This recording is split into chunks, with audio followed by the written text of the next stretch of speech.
All right, welcome back. Now I'm being joined here by Suleiman Kazim, and we're going to be talking about events in Nigeria in the last week, chief of which, of course, has been the Bayelsa elections.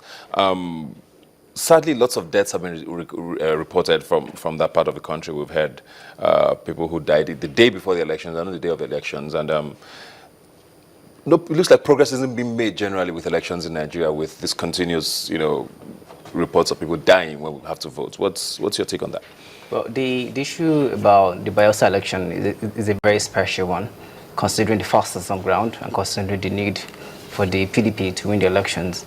However, I must say that it's really sad that people still take elections to be do or die thing, considering how much energy and how much money the big wigs still invest in this business. But taking it down the line, it is very sad that people of Bayelsa have allowed some people in our ruling class to actually pick out some of the youths to cause violence in the election, instead of having to comport themselves to ensure that people respect themselves, go to polling unit to cast their votes, and leave the polling unit if need be. But let's see how it goes. Right now, we are expecting official results from the INEC, which so far so good. We have some results, but we cannot actually go by those results since they're not from the umpire itself.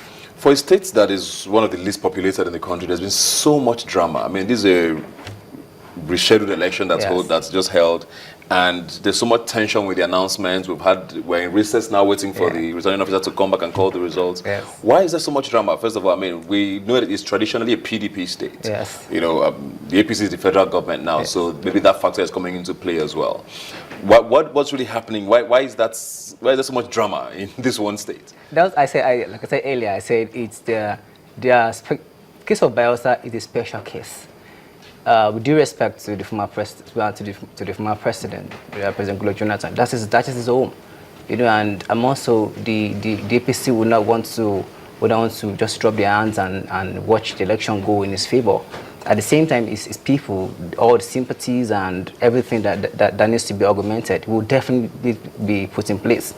So I think at the moment, the reason why it is very, very difficult, and the reason why there's so much chaos in the elections, is nothing but the fact that that state belongs, or that state, the state where the former president hails from.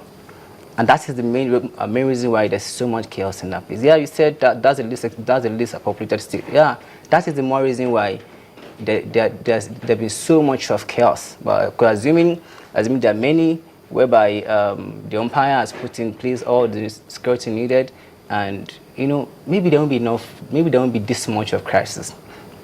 Assuming there are more than what there are.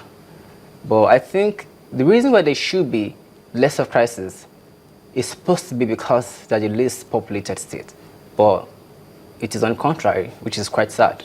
What do you think is going to happen? What do you think is going to play out as we're waiting for this result now? What do you think? What are your predictions? Well, my predictions with all honesty, with the unofficial results I've seen so far on different social networks, I would the tension is quite high. It's quite high, but maybe at the moment with the results we've seen so far, it seems that the PDP has a lead.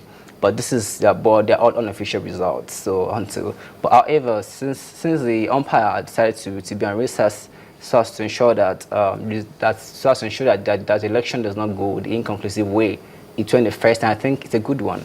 It's a good one for the umpire. But right now, the chances that the APC would win the Bayelsa the Bayelsa rerun election, putting so many factors into consideration and not neglecting the killings so far, I think it's quite slim. Thank you very much. We're going to be watching that space very closely. Hopefully no more lives are lost. INEC have their hands full.